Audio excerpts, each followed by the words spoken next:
శ్రీమన్నారాయణ. నేను మీ సూర్యకుమారిని. తెలుగుతన అమ్మతనం ఛానల్కు స్వాగతం. ఈ వీడియోలో నుండి మనకి వాయిన కింద వచ్చేటువంటి ఉంటాయి కదండి, శనగలు అనేటువంటిది. ఆ శనగలతోటి మీకు చక్కటి పదార్థాన్ని చూపిస్తానండి. దానిలోకి వెళ్ళే ముందర కొత్త వాళ్ళందరూ కూడా సబ్స్క్రైబ్ చేయండి, పక్కనున్న బెల్ ఐకాన్ని నొక్కండి. ఇక ఆలస్యం ఎందుకండి, ఆ వీడియోలోకి వెళ్ళిపోదాము. శనగల అట్టు, దానికి కావలసిన పదార్థాలు, అది ఎలా తయారు చేసుకోవాలి అనేటువంటి విషయాన్ని చూపిస్తున్నానమాట అండి. వాయినం శనగలు వచ్చాయండి, ఇదిగోనండి. ఇది వాయినం శనగలు అనమాట అండి. ఈ గ్లాస్తో 2 గ్లాసులు వచ్చిందనమాట అండి. గ్లాస్ అదిగో చూపిస్తున్నాను. ఇప్పుడు దీనండి ఏం చేయాలి ఏమిటి, నేను ఒక 10 పచ్చిమిరపకాయలు కడిగి ముక్కలు చేసుకున్నానండి. ఈ ముక్కల్ని ఇందులోకి వేసేసుకుంటున్నాను. వేసేసుకున్నాక ఈ శనగలను కూడా ఇగో చూసారండి, శుభ్రంగా కడిగేసి ఉంచుకున్నాం కదా, ఈ శనగలను కూడా వేసేసానండి. ఇదిగో చూడండి, బాగా కనపడిందా అండి. అది ఇక ఇందులోకి వేయవలసింది ఏమిటని అనుకుంటున్నారు. ఇందులోకి తగినంత ఉప్పు వేసుకోవాలండి. ఆ ఉప్పు అనేటువంటిది 1 టీ స్పూన్ అయితే సరిపడుతుందండి. 1 టీ స్పూన్ అయితే సరిపడుతుంది, ఎక్కువ వేసుకోవద్దు. ఎందుకంటే తక్కువ అయితే కొంచెం రుచి చూసి కలుపుకోవచ్చు. ఇదే నివేదన అది చెయ్యం కదండి, నివేదన చేసేదానికైతే రుచి చూడకూడదు. కాబట్టి ఇదిగో తగినంత ఉప్పు వేసేసానండి. వేసేసిన తర్వాత జీలకర్ర అనేటువంటిది తీసుకున్నానండి. ఇదిగో జీలకర్ర కనపడుతుందా మీకు, 1 టీ స్పూన్కి తక్కువగా వేసుకోవండి. అంటే కొంతమంది రుబ్బాడప్పుడే వేసేస్తారు, మరి కొంతమంది పిండి రుబ్బుకున్నాక కలుపుకుంటారు. నాకు అలవాటు ఏంటంటే అండి, పిండి రుబ్బేశాక నేను అందులోకి జీలకర్ర అనేటువంటిది కలుపుతానండి. అది కూడా చూపిస్తాను. అవుతేనండి వామాకులు వచ్చాయి కదా, ఈ వామాకులు లాస్ట్లో చెక్క ముక్క కింద శుభ్రంగా కడిగేశాను. 4 ఆకులు తెచ్చుకుని వచ్చాను, 5 ఆకులు తెచ్చుకొచ్చాను. ఇంత కావాలా లేకపోతే 2-3 ఆకులు అయితే సరిపడుతుందా చూసుకుని వేస్తానన్నమాట. ఒక 2-3 ఆకులు వేసామనుకోండి, 2 ఆకులు ఉంచేసామనుకోండి, భోజనం అయ్యాక పడుకునే ముందర నవిలేసి గ్లాసుడు గోరువెచ్చని నీళ్ళు తాగేసి అనుకోండి, డైజెషన్ ప్రాబ్లం అనేటువంటిది అస్సలు రానివ్వదనమాట అండి. కాబట్టి నేను 5 ఆకులు తెంపుకొచ్చాను మా పైన ఉన్న మిద్దె తోటలోంచి. ఇదనమాట అండి. అయితే ఇంకా శనగలని రుబ్బేశాక ఏం చేయాలి, మరి బియ్యం అనేటువంటిది ఒక ఇంత బియ్యం నానపెట్టుకోవాలండి. అయితే నేను నానపెట్టుకోలేదు కాబట్టి బియ్య పిండి అనేటువంటిది అట్టుకు రావాలని. అయితే బియ్య పిండి నేను ఇది మొన్న కడుగుల బియ్యాన్ని శుభ్రంగా కడిగేసి మిక్సీలో పట్టుకుని జల్లించుకుని ఎండపెట్టుకుని పిండండి. దీంతో చూసుకుంటా అండి, 3 స్పూన్లు సరిపడుతుందా ముద్దను బట్టి, 4 స్పూన్లు సరిపడుతుందా చూసి వేస్తాను. అలా వేసినప్పుడు మీకు చూపిస్తాను, చూద్దురుగానండి. అది ఇక మిక్సీని పట్టుకుని వస్తానన్నమాట. ఇదిగోనండి మిక్సీ పట్టేశాను. కొంచెం మిక్సీ జార్ కడిగేసింది, ఇలా వచ్చింది. ఇగో ఇలా వచ్చింది కదండి. ఇప్పుడు ఇందులో నేను బియ్య పిండి కానీ ఏం వేయలేదు. మనం ముందుగా అనుకుంటే కనుకను కొంచెం ఇన్ని అంటే ఇంత గ్లాసులోకి బియ్యం తీసుకుని నానపెట్టుకోవచ్చు. లేదంటే కనుక మనము శనగలు వచ్చాయి కదా, అప్పటికప్పుడు అట్టు కింద వేసుకుందాం అనుకుంటే ఇలా ఇంట్లో బియ్యపిండి కొన్న ప్యాకెట్ కూడా బియ్యపిండి ప్యాకెట్ ఉంటుంది కదండి, అందులోంచి మనం తీసుకుని వేసుకోవచ్చు. అయితే నేను ఇప్పుడు మీకు జీలకర్ర అనేటువంటిది రుబ్బినప్పుడు వేయలేదు, నేను వామాకు అనేది వేసేసాను. ఇలాంటివి 3 ఆకులు వేసాను, 2 ఆకులు ఉంచేసాను, సరిపడుతుంది. ఇగోండి ఇక ఇలాగా ఒక 1/2 టీ స్పూన్ జీలకర్ర వేసేసాను. మంచిది కదా జీలకర్ర, అందరికీ తెలుసున్నదేను. అది ఇక కొంచెం ఎర్రకారం పెసరు అనేది వేసుకుంటాను, అది మీకు ఇష్టం అయితే వేసుకోండి, లేకపోతే లేదు. ఇంకా అలాగే ఇప్పుడు పచ్చిమిరపకాయలు అనేది వేసాను కదండి, అల్లం కూడా వేసుకోవచ్చు. అల్లం అనేటువంటిది ఇంత ముక్క ఉంటే వేసుకోవచ్చండి. అల్లం వేసుకుంటే అల్లం రుచి కూడా చాలా బాగుంటుంది. అయితే ఇప్పుడు నా దగ్గర ప్రస్తుతానికి అల్లం లేదు కాబట్టి నేను వెయ్యలేదనమాట. అర్థమైంది కదా. ఇక బియ్య పిండి అనేటువంటి దానిని వేస్తున్నాను. వేసి ముందరే నేను 3 చెంచాలే వేసుకుంటాను, మనకి పిండి అనేది తెలుస్తుందండి. 1 చెంచా, ఇదిగో 2 చెంచాలు వేసాను కదండి, ఇదిగో 3వ చెంచా. అంటే ఈ చెంచాని ఒక్కసారి చూడండి, ఇదిగో పాల డబ్బాలో వచ్చే చెంచా అనమాట అండి, ఇది ప్లాస్టిక్ చెంచా. 3 చెంచాలు వేసాను కరెక్ట్గా. దీనికి ఇది సరిపడుతుంది. ఒకసారి కలిపేసుకుని చక్కగా ఇలాగా అల్లం ఉంటే అల్లం వేసుకోండి, ఒక ఇంత అంగుళం ముక్క అల్లం వేసుకోండి. ఇలా కలుపుకున్నాం కదా, అట్టుపిండి దోసపిండి మరీ పల్చగా చేసుకోకూడదు, మీకు నేను చూపిస్తున్నాను. ఇవ్వండి ఇలా కలుపుకున్నాక చక్కగాను కొంచెం నీళ్ళు పోస్తున్నానండి. ఇదిగో కొద్దిగా నీళ్ళు పోసుకున్నానండి. మనకి నీళ్ళు పోసుకోవడం అని తెలుసు కదా, కొద్దిగా పోసుకుంటూ ఇలా కలుపుకోవడమే.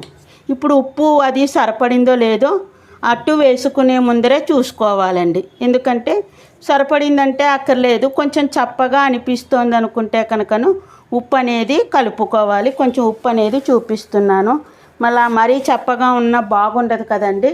ఉప్పు సరిపడిందా అమ్మ? కరెక్ట్గా సరిపడింది. అంటే నేను చెప్పే పాలు మీకు అర్థమైంది కదండి. 2 గ్లాసులు శనగలు ఏ గ్లాస్తో చూపించానో కూడా తెలిసింది కదా. అయితే జీలకర్ర కూడా వేశాను. ఇప్పుడు ఈ ఉల్లిపాయ ముక్కల్ని కట్ చేసుకున్నాను నేను. ఈ ఉల్లిపాయ ముక్కలు సన్నగా చక్కులా కట్ చేసుకున్నాను. ఉల్లిపాయ తినే రోజు తినేవాళ్ళు ఉంటే కనుకను తప్పనిసరిగా ఇలా అట్టు మీద చక్కగా వేసుకోవచ్చండి. దీనిపైన ఇంకొంచెం జీలకర్ర పరకు కూడా కలుపుకొని అల్లం ముక్కలు పచ్చిమిరపకాయ ముక్కలు అన్నీ చక్కులా తరుక్కుని వేసుకోవచ్చండి. లేదు ఇలా ఉల్లిపాయ ముక్కలు ఒక్కటే కలుపుకొని పైన అట్టు మీద అద్దుకోవచ్చండి. మరి అట్టు వేసి చూపిస్తాండి. ఇది అన్నంలోకి అద్దుకోవచ్చండి, పలహారం కింద చేయొచ్చు, మార్నింగ్ బ్రేక్ఫాస్ట్ కింద చేయొచ్చు, ఈవినింగ్ ఒక 2 అట్లు కింద తినేయచ్చండి. ఇన్ని శనగలు అందరికీ ప్రయోజనాన్ని తెలుసు, అందుకోసమే శ్రావణ మంగళవారాల్లో శనగలు అనేటువంటిది వాయనంగా ఇప్పిస్తారు. అంటే ఇటు ఆరోగ్యపరంగానూ మంచిది, అతను దైవికంగానూ మంచిది.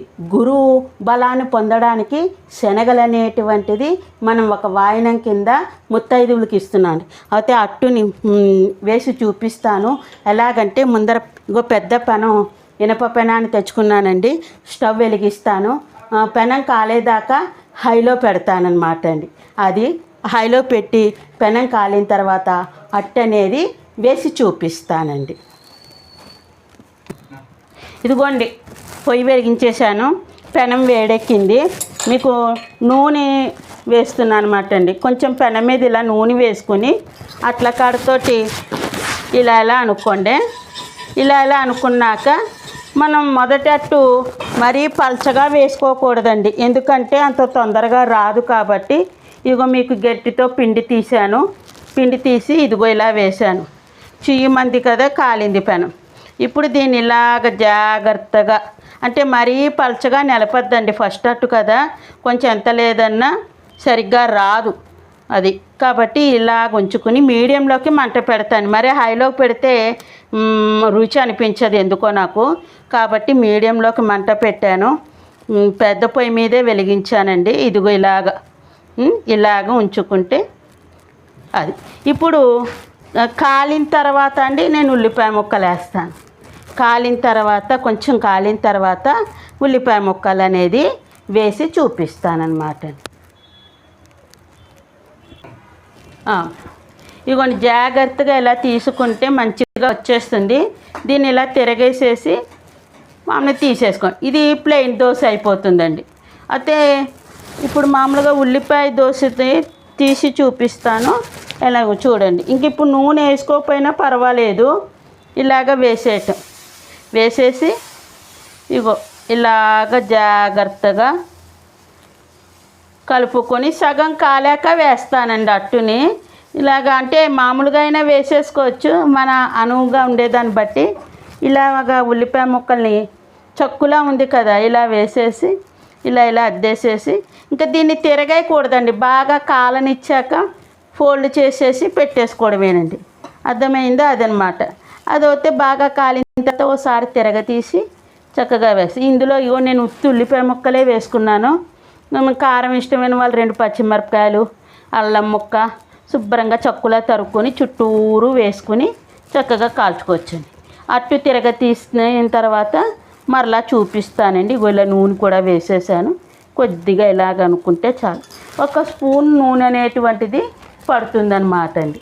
అర్థమైంది కదా అట్టు ఎలా వేసుకోవాలి ఏమిటి అనేది. అది ఇదిగోనండి ఇలా కాలింది కదా. కొంతమంది ఇలాగా తిరగేసుకుంటే ఉల్లిపాయ ముక్కలు రాలిపోతాం. బాగా కాలింది చూడండి, పచ్చి ఉంటే కనుక 1 నిమిషం ఉంచుకోవచ్చు, లేదంటే కనుక ఇలాగ జాగ్రత్తగా ఇగో చూసారా, ఇలా తిరగ తీసుకోవాలి. ఇదంతా ఇలా తిరగ తీసుకున్న దాన్ని చివరికి వచ్చిందండి. జాగ్రత్తగా మళ్ళీ ఇలాగ అనుకొని మళ్ళీ ఇలా అనుకొని ఇలా ఫోల్డ్ చేసేసుకొని ఇలా పెట్టేసుకోవడం. అర్థమైందండి. ఇప్పుడు దీని మీద ఏదైనా పడింది ఉంటే తెలుస్తుంది కదా. హోటల్ వాళ్ళు కూడా ఇలాగే కదండి చేసేది. ఇదండి. అలాగే ఇంకో అట్టు నేను వేసుకునేది తగ్గించేస్తానండి, పెనం వెరిగా కాలిపోతుంది. ఇంకో అట్టు కూడా వేస్తున్నాను, మీకు చూపిస్తున్నాను. అన్ని అట్లని ఇలాగే వేసుకోవడమేనండి. ఇలాగ చక్కగా జాగ్రత్తగా ఇలాగ ఎంత పలచగా వస్తే అంత పలచగాను నెరుపుకోవచ్చు. ఎక్కువ పలచతనం అనేటువంటిది దీనికి బాగుండదు. ఏమీ ఇది పెసరట్టు కాదు, శనగలట్టు. అంటే వచ్చినంత ఇలాగ నెరుపుకోండి, ఏమీ కాదు, మనకి జాగ్రత్తగానే వచ్చేస్తుంది. మరి బియ్య పిండి ఎక్కువ కలిపేసుకున్న గట్టి అనిపిస్తుంది. ఇదైతే దూదిలా మెత్తగా ఉంటుంది. ఇవ్వండి, ఉల్లిపాయ ముక్కల్ని ఇలా జల్లేసుకొని చక్కగా అట్టు కింద వేసేసుకోండి. ఇప్పుడు అర్థమైంది కదండి. ఈ అట్టుని తీసి మామూలుగా ప్లేట్లోకి వేస్తాను. అయితే మీకు ఒక చిన్న చిట్కాని చూపిస్తున్నాను. ఇది అచ్చు బెల్లం అండి. మీకు ఏ బెల్లం దొరికితే ఆ బెల్లం ఇంత ముక్కని తీసుకోండి. భోజనం అంతా అయిపోతుంది కదండి, ఇంకా పడుకునే ముందరే బెల్లం ముక్కని కొంచెం బుగ్గలో పెట్టుకోవడం. నేనైతే నవిలేస్తా అండి. కొంతమంది అయితే చప్పలు ఇస్తారండి. బుల్లి గ్లాసు గోరువెచ్చని నీళ్ళు తాగేసి పడుకుంటే అండి ఉదయానికి పొట్ట స్టమక్ అనేటువంటిది క్లీన్ అయిపోతుందండి. చాలా మంచి ఆరోగ్య చిట్కా అండి. పూర్వకాలం నుంచి మా తాతలు వాళ్ళ దగ్గర నుంచి నాకు తెలుసు. ఇప్పుడు కూడా మాకు పెదనాన్న వరుస అవుతారండి, కర్రా భాస్కరరావు ధాన్ల గారని. ఆయనకి 92 ఏళ్ళు ఇప్పుడు కూడాను అవుతాయండి.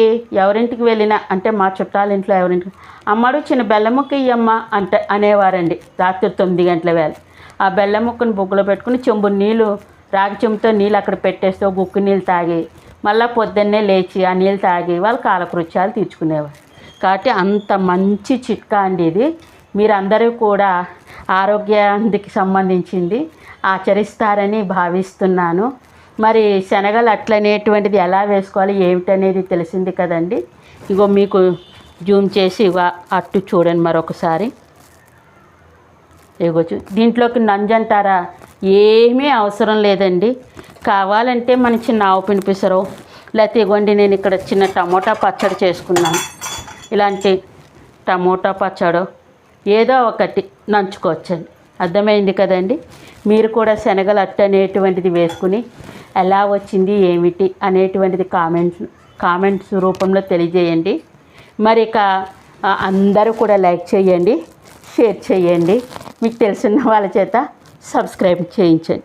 మరి ఇక ఉంటానండి. అందరికీ కూడా ధన్యవాదాలు. మీ సూర్యకుమారి. సర్వే జనా సుఖినో భవంతు. ఓం శాంతి శాంతి శాంతి శాంతి.